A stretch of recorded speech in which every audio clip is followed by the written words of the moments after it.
محمد النبی الأمی وعلی آلہ واصحابہ وبارک وسلم۔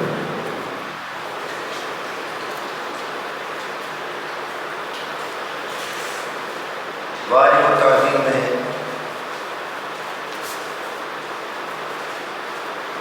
و تکریم معذرت سامعین، آج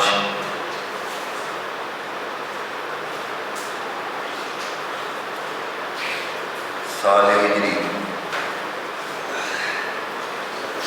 1439 کا پہلا یوم ہے اور پہلا جمعہ ہے۔ تاریخ بھی پہلی ہے اور سال کا قمری سال کا جمعہ بھی پہلا ہے۔ محرم الحرام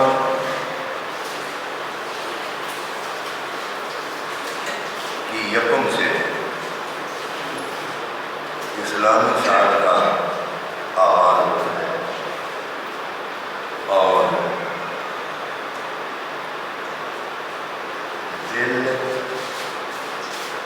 الحجہ جو ہے یہ اسلامی سال کا آخری مہینہ ہے۔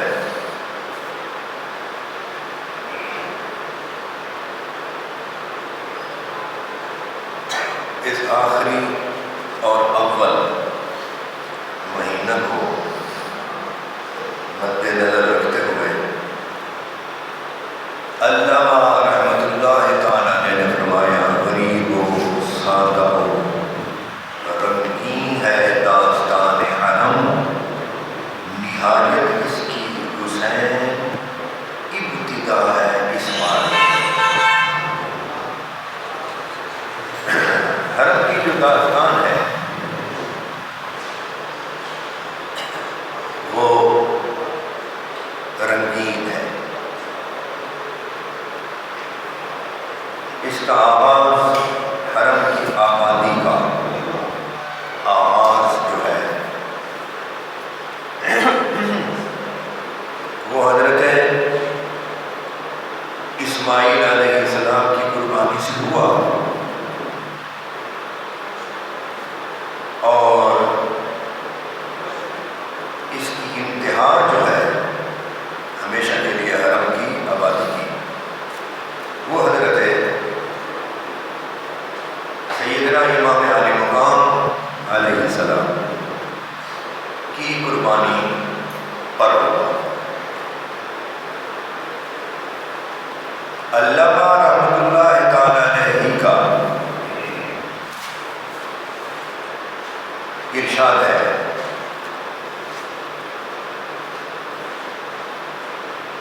چنا خود را نگہداری، چنا خود را نگہداری کہ بنی بے نیادی ہا شہادت پر وجود خود ز خون دوستان خواہی۔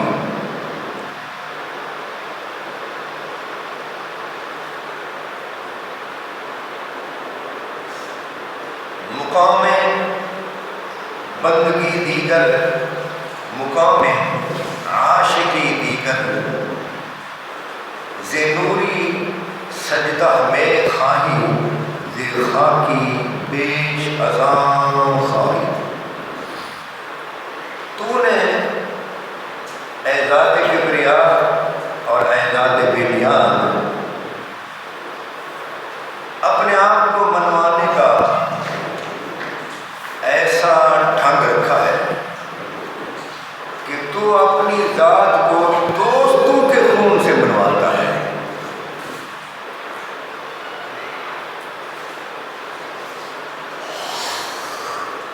مخلوق میں یہ ہے کہ وہ دشمن کا خون کر کے اپنے آپ کو منواتے ہیں،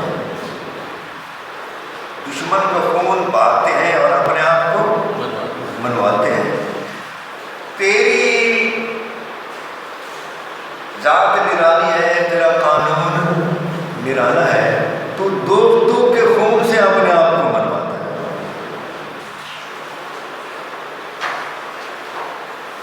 کسی دوست کو کھڑا کر دیتا ہے اپنی ہی کسی دشمن کے سامنے اور انہیں لڑا دیتا ہے۔ کبھی دشمن کو اس زندگی میں تو شکست سے دو چار کرتا ہے، لیکن دوست کو بھی اس میں پورا جھنجھوڑ لیتا ہے، اور کبھی دوست جو ہے وہ زندگی سے گزر جاتا ہے اور تیرا کام ہو جاتا ہے۔ مقام بندگی دیگر، مقام عاشقی دیگر، زندوری سجدہ میں خواہی دے خاکی بیش ادا خواہی۔ بندگی کا مقام الگ ہے، عاشقی کا مقام الگ ہے۔ نوریوں سے تو سجدہ چاہتا ہے، خاکیوں سے سجدہ سے بھی کچھ اور چاہتا ہے۔ فقط سجدہ نہیں چاہیے بلکہ کچھ اور بھی۔ اسی لیے تو اس نے انسانوں ہی کو فرمایا کہ اگر تمہیں تمہاری جانیں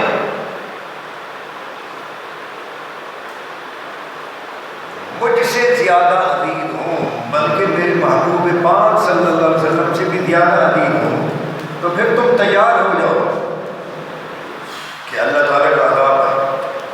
فَتَرَبَّصُوا حَتَّىٰ يَأْتِيَ اللَّهُ بِأَمْرِهِ۔ لیکن یہ ہوتا کب ہے؟ یہ ہر وقت نہیں ہوتا، یہ ہوتا ہے تقابل کے وقت، مقابلے کے وقت۔ جب مقابلہ آ جائے خواہ کافر کے ساتھ، خواہ مقابلہ آ جائے دین اور دنیا کا۔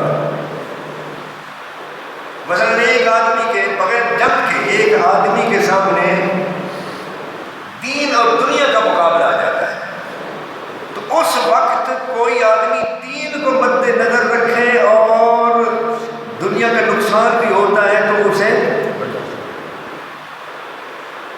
برداشت کر لے، لیکن دین کو نہ چھوڑے، تو اس کا معنی یہ ہے کہ اس نے اللہ کو، اس کی مثال بھی مت دے دوں نا، مثلا غلطی ہو گئی کسی نیک آدمی کے بیٹے سے، اور غلطی پر وہ بیٹا پکڑا جاتا ہے، زیادہ ہی نہیں تو اس کو کچھ روز کے لیے، کچھ ماہ کے لیے قید ہو سکتی ہے، اور نظر آ رہا ہے اس کو، اس نیک آدمی کو یہ بات سامنے نظر آ رہی ہے، محلے میں ایسا کچھ ذہن بن گیا کہ انہوں نے آ کر کہا کہ حاجی صاحب ہمارا یہ معاملہ آپ کے ساتھ پکڑ گیا ہے، ہم آپ کے پاس آئے ہیں، آپ اگر کہہ دیں کہ آپ کا بچہ اس معاملے میں بالکل پاک صاف ہے، تو آپ کے کہنے پر ہم دستبردار ہو جائیں گے۔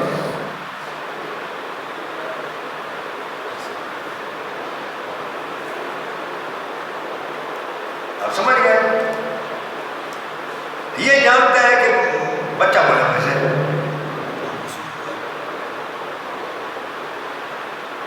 تو یہ کہتا ہے کہ بھائی میں صفائی تو نہیں دوں گا، معافی مانگ لوں گا اگر دے دو، میں یہ نہیں کہتا کہ یہ پاک صاحب۔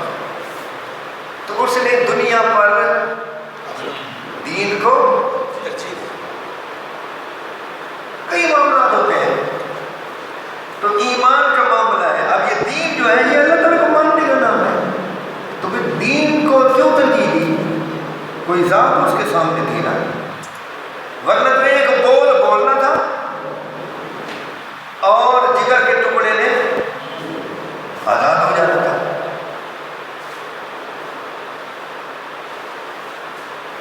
تو ہر مقام پر اللہ رب العزت، پبلک کا معاملہ ہو یا یعنی مخلوق کا معاملہ ہو یا خالق کا معاملہ ہو، اللہ تعالیٰ فرماتا ہے حق کا ساتھ دو، یہ میرا ساتھ ہے، اور حق کا ساتھ دیتے ہوئے خون بھی ہوتا ہے، جان بھی جا سکتی ہے۔ تو یہ وہ معاملہ ہے کہ اللہ تعالیٰ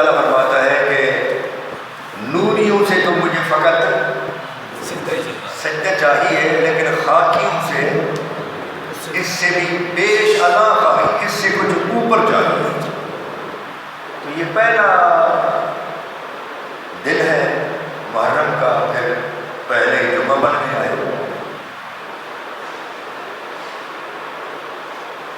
ہند و پاک میں، پاکستان اور ہندوستان میں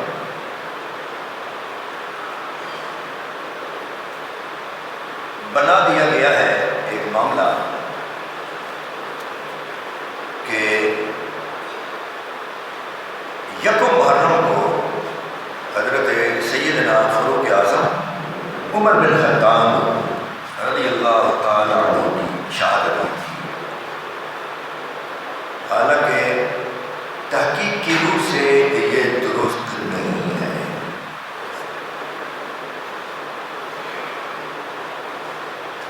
ایسی روایات آئی ہیں، لیکن بعض غیر معتبر کتب میں تحقیق کی جائے تو ان پر جو حملہ ہوا وہ 23 ذی الحج کو ہوا.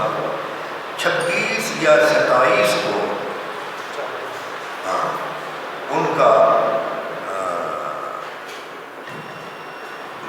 معاملہ تدفین ہوا، اور ایک قول کے مطابق تو ذی الحج ہی میں سیدنا عثمان غنی رضی اللہ تعالیٰ عنہ کی بیعت بھی ہو گئی تھی. لیکن بنا دیا گیا ہے کچھ لوگوں نے اس لیے غالباً یکم محرم کو سیدنا فاروق اعظم پاکستان اور ہندوستان میں کی شہادت کا یوم بنا دیا ہے تاکہ محرم الحرام میں جو اہل بیت کرام رضوان اللہ تعالیٰ علیہم اجمعین کا ذکر خیر ہوتا ہے، اس کا رخ موڑ دیا جائے بڑے سونے طریقے سے.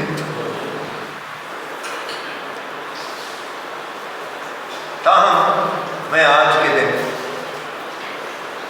حضرت سیدنا فاروق اعظم رضی اللہ تعالیٰ عنہ کا ذکر خیر بھی کروں گا، اس لیے کہ وہ اہل بیت کے دیوانے تھے. اہل بیت میں اور ان میں کوئی فرق نہیں ہے، وہ اہل بیت کو چاہنے والے تھے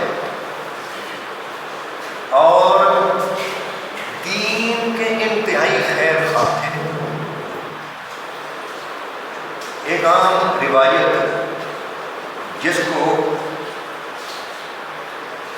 غلط رنگ دے دیا گیا ہے، وہ فاروق اعظم رضی اللہ تعالیٰ عنہ کی ذات پر تنقید کی جاتی ہے، آپ کی تنقیص کی جاتی ہے، توہین کی جاتی ہے، اور آپ کو اہل بیت کا دشمن ثابت کیا جاتا ہے. اور وہ یہ کہ انہوں نے کہا تھا، بلکہ وہ تو یہ نہیں کہتے، وہ تو کہتے ہیں انہوں نے آگ لگا دی تھی سیدہ کائنات کے گھر کو، آگ لگا دی تھی. بات کہتے ہیں کہ لات ماری تھی اور دروازہ گرا دیا تھا. ایسا بالکل نہیں ہوا، البتہ کچھ روایات میں یوں آتا ہے کہ اے سیدہ پاک، ہم دیکھ رہے ہیں کہ آپ کے گھر میں آقا کائنات صلی اللہ علیہ وسلم کے مقدس وصال کے بعد کی بات ہے، آپ کے گھر میں یہ انصار لوگ جمع ہو رہے ہیں اور یہ کوئی اپنی ہانڈی پکانا چاہتے ہیں، اور ادھر مہاجرین جو ہیں ان سے الگ تھلگ یہ ہو رہے ہیں. تو جو لوگ آپ کے گھر آ کر جمع ہو رہے ہیں اور مشورے کر رہے ہیں، ان کو کہو کہ یہ بعد آ جائیں، یہ نکل جائیں، ورنہ میں ان پر اس گھر کو جلا دوں گا. اس قسم کی دھمکی کے دو رخ ہیں. فاروق اعظم کے مخالفین جو ہیں وہ اس کو یہ رخ دیتے ہیں کہ بغض اہل بیت کی وجہ سے کہہ رہے تھے. اگر اس روایت کو مان بھی لیا جائے تو اس کا وہ رخ نہیں ہے، بلکہ اس کا رخ یہ ہے کہ وہ دین کی محبت میں ایسا کہہ رہے تھے کہ یہ معاملہ تقسیم نہ ہو جائے، کسی ایک ہی رخ پر معاملے کو جانا چاہیے، اتحاد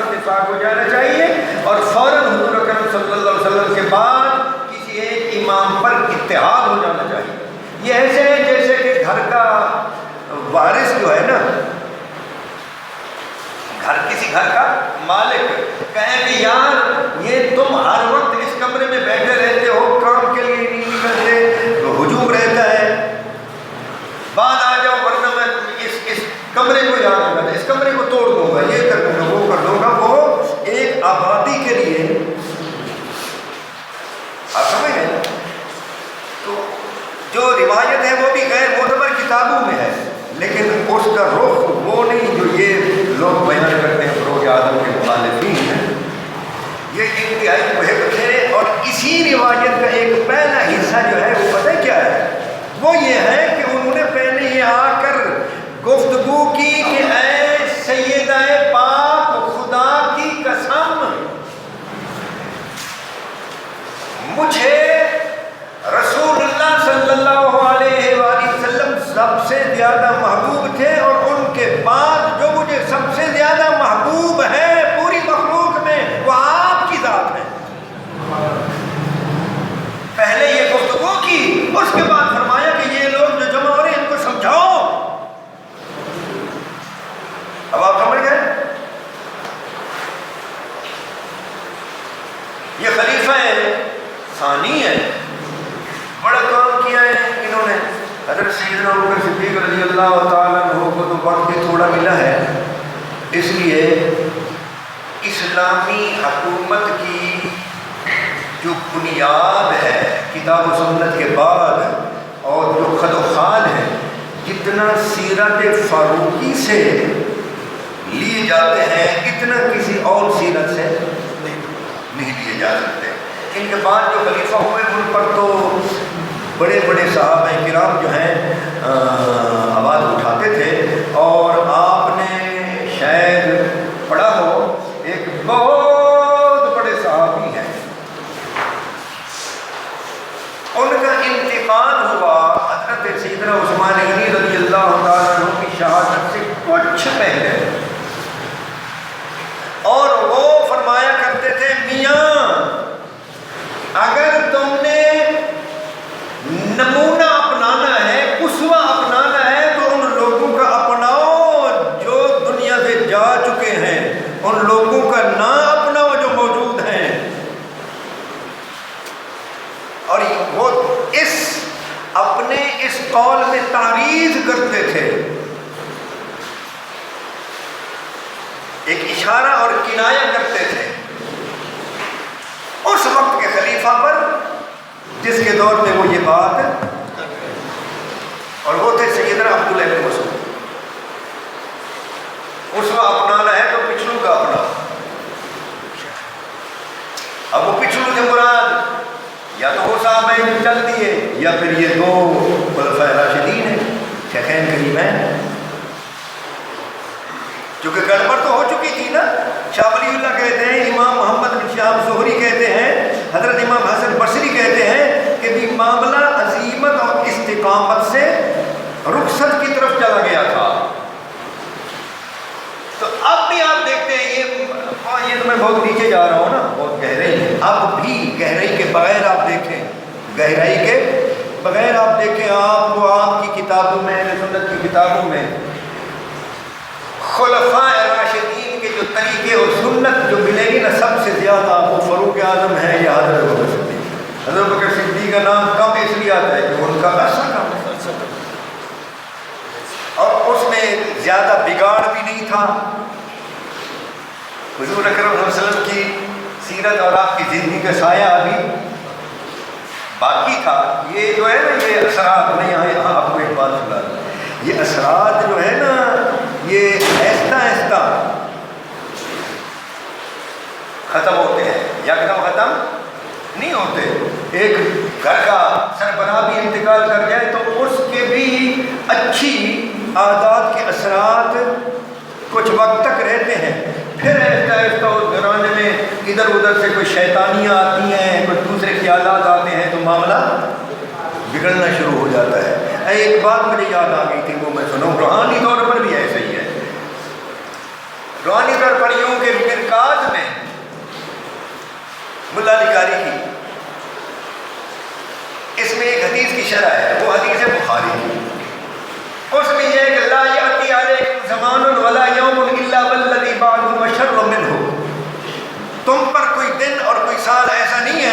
مگر وہ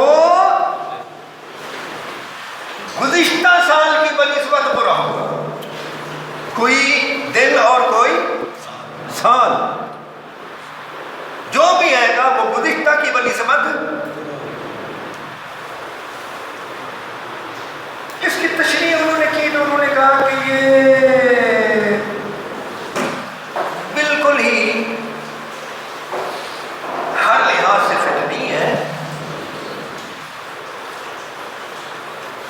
اس حدیث میں کچھ خاص لحاظ سے تشریح ضروری ہے۔ اگر انہوں نے کہا کہ کہا جائے کہ بادشاہتیں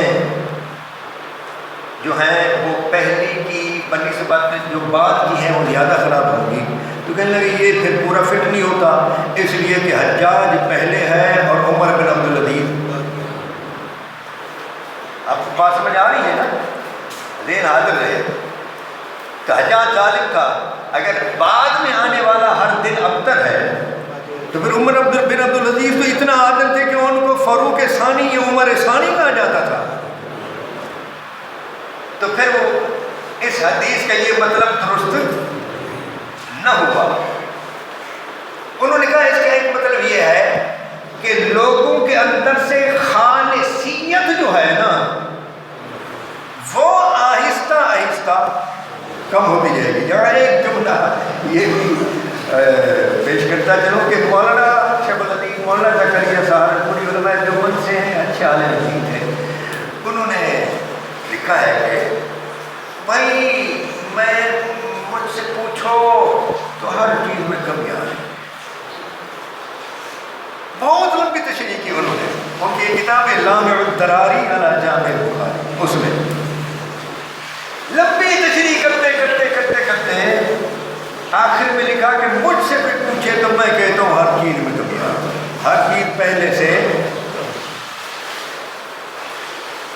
بہتر سے کم تر۔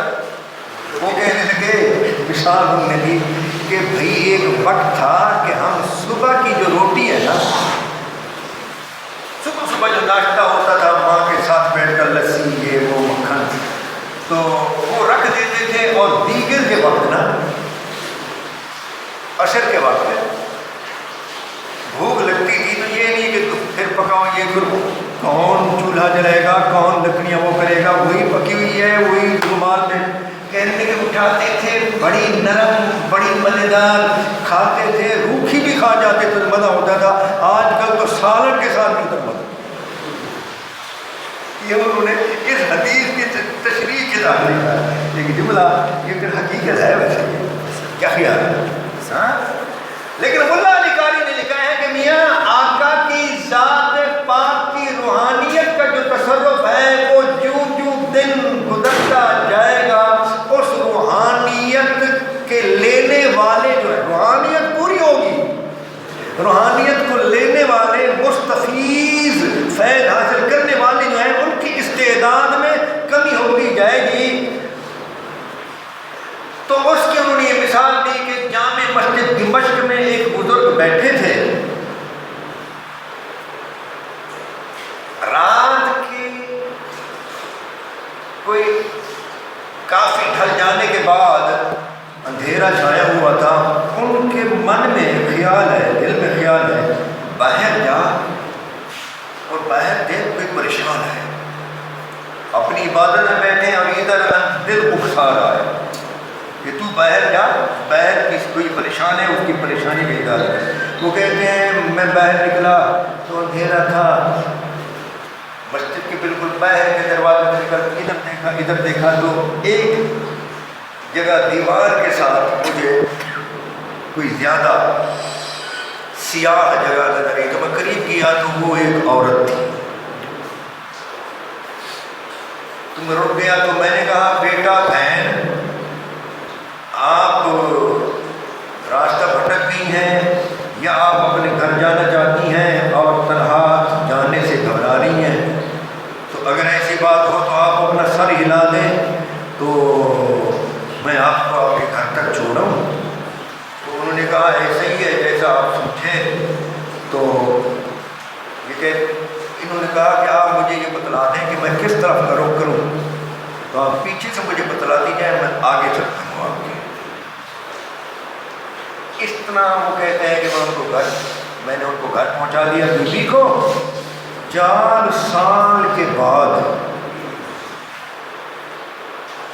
میں اسی جگہ اپنی عبادت میں مشغول تھا، مجھے خیال آنے لگا وہ ایک نوجوان عورت تھی اور رات کا وقت تھا، تو میں نے اس دن ایسا کیوں نہ کیا اور ایسا کیوں نہ کیا۔ برے خیالات آنے لگے۔ کہتے بچوں ہی برے خیال آیا، میں نعوذ باللہ پڑھا اور ادھر دھتکارا سینے کی طرف، دل کی طرف۔ پھر میں سوچ میں پڑ گیا اور سوچتے سوچتے مجھے آنسو بھی نکل آئے کہ مجھ پر یہ وقت کیوں آ گیا کہ مجھے یہ برا خیال۔ آج میں نے کوئی حرام کا لقمہ تو نہیں کھایا، ایسا بھی نہیں، ایسا بھی نہیں۔ آج میں کسی برے کی صحبت میں تو نہیں بیٹھا ہوں، یہ بھی نہیں۔ آج میں نے کسی کے ساتھ زیادتی تو نہیں کر دی، یہ بھی نہیں۔ میری طہارت میں تو کمی نہیں رہ گئی نہ۔ یہ سوچتے سوچتے لیٹ گیا اور نیند آ گئی۔ نیند میں مجھے بتایا گیا، تمہیں پتہ نہیں دور نبوی سے 4 سال تو پیچھے چلا گیا ہے۔ یہ اس کا اثر ہے، یہ اس کا۔ اس وقت تو 4 سال قریب تھا، برکت تھی، اب زمانہ 4 سال۔ لیکن کچھ لوگ ایسے بھی ہوتے ہیں، یہ ہمت کی بات ہے، کچھ لوگ ایسے بھی ہوتے ہیں کہ جو کسی بھی زمانے میں ہوں، ان کی روح اتنی طاقتور ہوتی ہے کہ وہ پہلے زمانے کے لوگوں کی طرح اپنی روح کو حضور کی روح کے ساتھ ملا دیتے ہیں۔ ہاں جی۔ اور وہ قرون اولا کے پہلے جو طبقات تھے نا، ان طبقات کے لوگوں کا کردار ادا کرتے ہیں، صاف ستھرے رہتے ہیں۔ حضرت شیخ ابو العباس مرسی رحمۃ اللہ تعالیٰ علیہ کے بارے میں ہے کہ وہ فرماتے تھے کہ اگر کسی ایک لمحہ کے لیے میں دینی معاملے میں رسول اللہ صلی اللہ علیہ وسلم سے براہ راست اسوہ اور نمونہ اور ہدایت حاصل نہ کر سکوں تو میں خود کو مسلمان ہی نہیں سمجھتا۔ یہ حق کی بات ہے۔ خیر، تو بات چل رہی تھی کہ سیدنا ابوبکر صدیق رضی اللہ تعالیٰ عنہ کا دور اچھائی کے ساتھ رسول اللہ صلی اللہ علیہ وسلم کی سیرت پاک کے پرتاؤ میں گزر گیا۔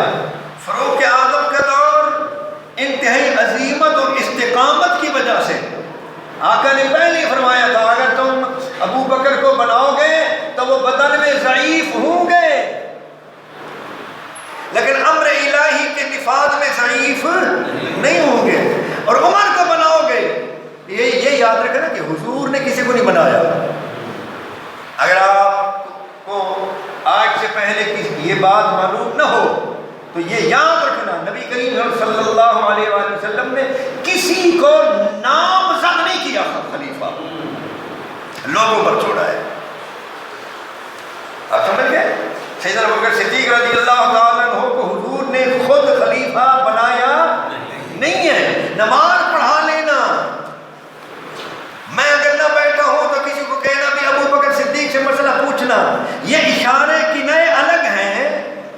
یہ تو ہر ایک آدمی جس کا کوئی کام ہو، دینی ہو دنیاوی ہو، اس کے بعد اس کا کوئی ہوتا ہی ہے اس کی زندگی میں جو اس کے کام کو سنبھالتا ہے، لیکن نامزد کر کے لوگوں کو جمع کر کے یا لکھ کے دے جانا ایسا نہیں ہے۔ اب عمر کو بناؤ گے تو بدن میں بھی کمی اور امر الہی کے نفاذ میں بھی کمی ہوں گے۔ اور واقعی وہ ایسے تھے، انہوں نے کسی قسم کی کوئی کمی، خط لکھتے تھے اپنے گورنروں کو. ایک گورنر کو خط لکھا کہ تم آج ایک فیصلہ کرو، پھر جب جا کر اپنی چارپائی پر لیٹ جاؤ، تمہیں خیال ہے کہ اس فیصلے میں فلاں حکم تھا، کوئی اور شخص بتلائے یا نہ بتلائے، دور سے دن جا کر پہلے اس حکم کو دور کرنا ہے، اگر تھا ہی فیصلہ غلط تو اس کو واپس لینا ہے.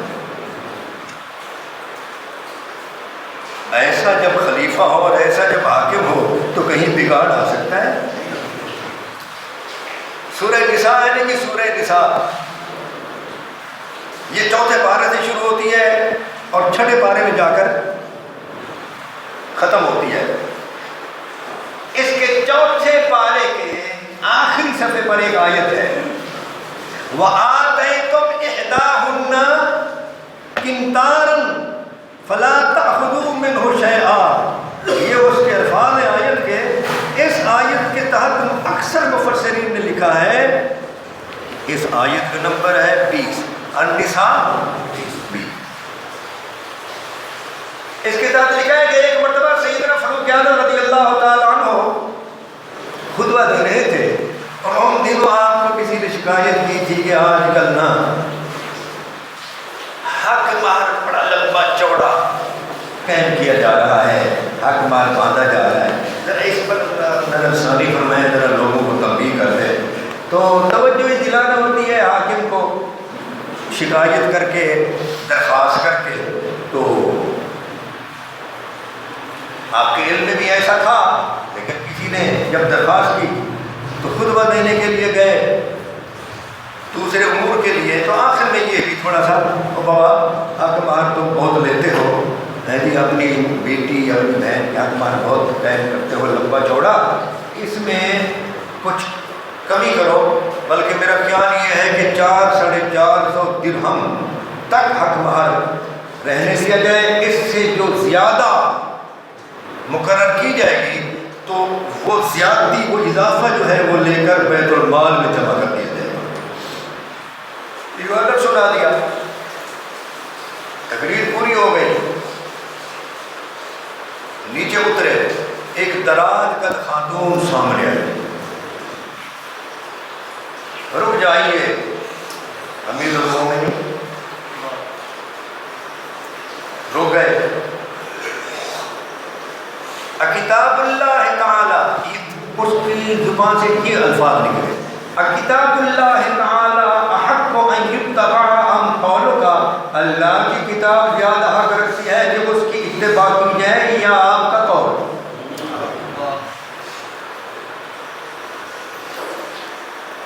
آپ کی توجہ نہیں تھی تو آپ نے فرمایا بی بی کیا کہنا چاہتی ہو؟ کہنے لگی ابھی آپ نے کہا ہے کہ جو حق مہر 450 سے زیادہ مقرر کیا گیا تو ہم وہ اضافہ جو ہے ضبط کر کے بیت المال میں جمع کر دیں گے، جبکہ قرآن یہ کہتے ہیں وَآتَيْتُمْ إِحْدَاهُنَّ قِنْطَارًا فَلَا تَأْخُذُوا مِنْهُ شَيْئًا، اور دے چکے ہو تم اسے ڈھیرو مال، اسے یعنی بیوی کو ڈھیرو مال تو نہ لو اس مال سے کوئی چیز. کیا تم لینا چاہتے ہو اپنا مال زمانے جاہلیت کی طرح بہتان لگا کر؟ لوگوں کی عادت ہے نا، جو حق مال میں دے چکے ہوتے ہیں تو اسے ہتھیانے کی، اور اگر پلاٹ زمین دکان لے کے بیٹھا ہو تو اس کو تو بالکل ہر وقت کیڑے ہی کھاتے رہتے ہیں، کبھی یہ اس کے واپس ہی لے لو. تو قرآن تو یہ کہتا ہے کہ جس نے دیا ہے وہ بھی نہیں لے سکتا، تو بیت المال اس کا مالک کیسے بن گیا؟ وہ ملکیت تو بی بی کی ہے. تو آپ کو بات سمجھ ہے. اور ایسے یہ بڑے لوگ تھے، ایک مرتبہ کسی مسئلے پر ایک اور شخص نے آیت سنا دی تو فرمانے لگے خدا کی قسم مجھے تو یوں لگتا ہے کہ یہ آیت میں نے پہلے کبھی سنی نہیں، ابھی نازل ہوئی ہے، حالانکہ میں کئی بار پڑھ چکا ہوں، لیکن جس طرح تو نے توجہ کرائی ہے اس طرف تو میری توجہ ہی کبھی نہیں گئی.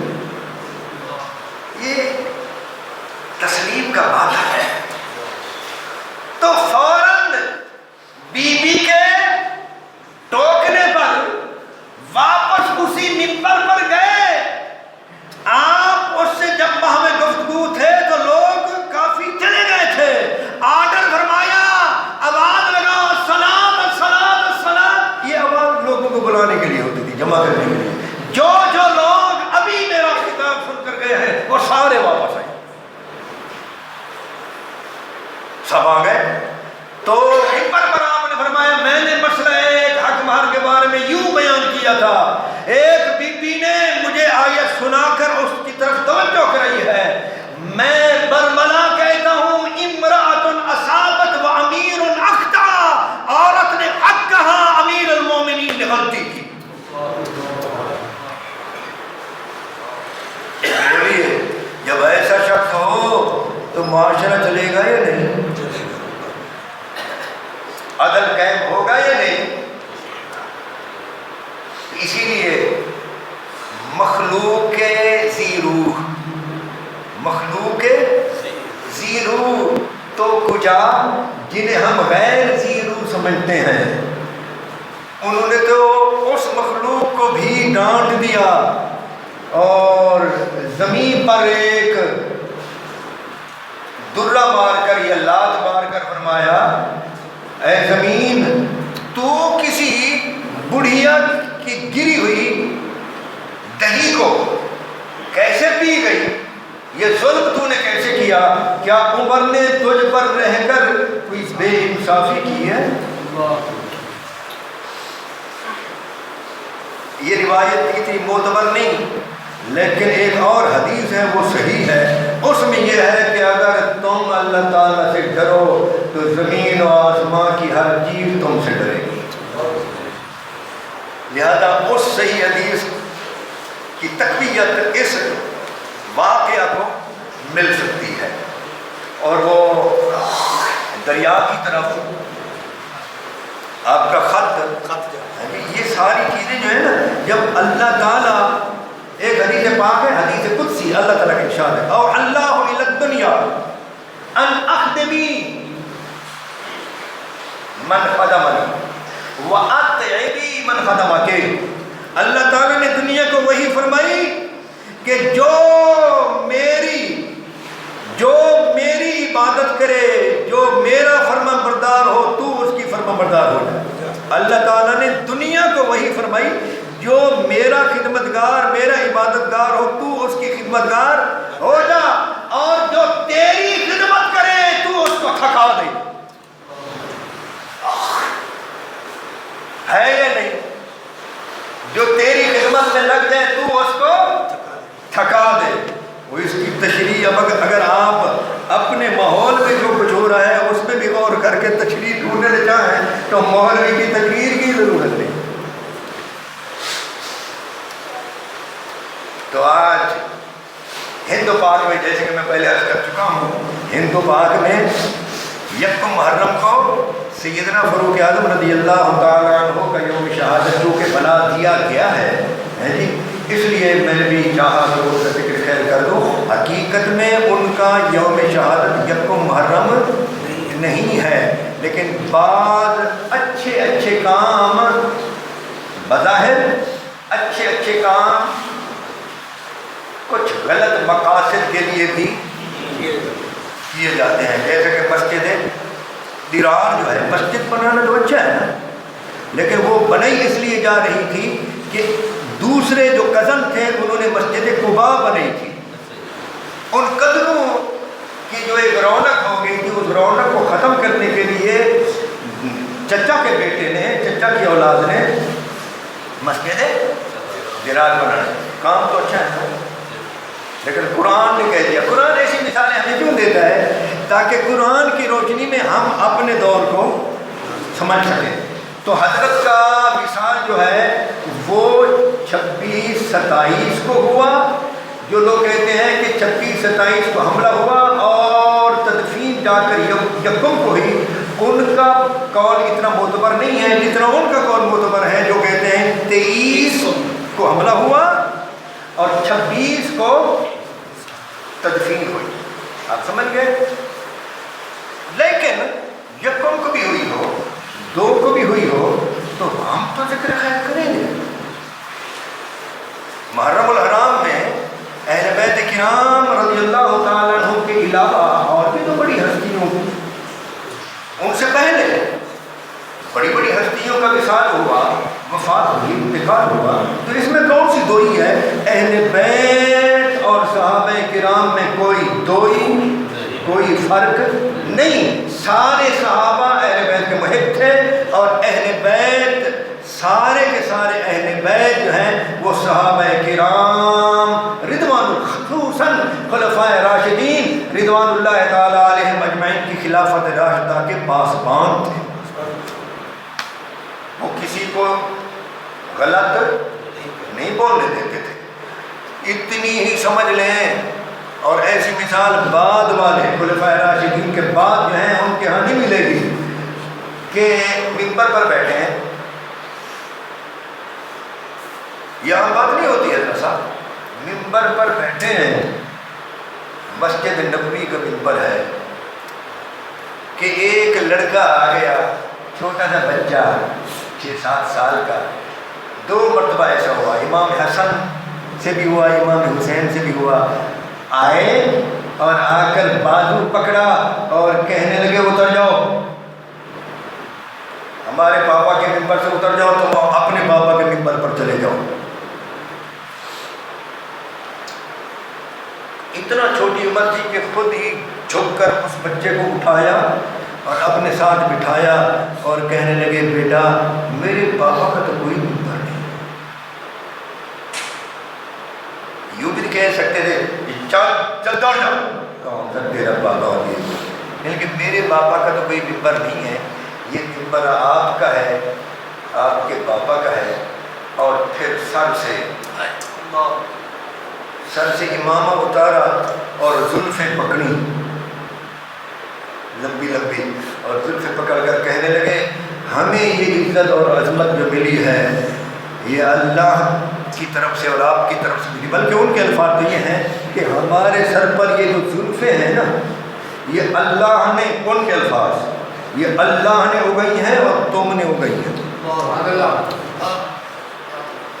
یعنی یہ عظمت اللہ نے دی ہے اور تم نے دی ہے. اور پیار کیا.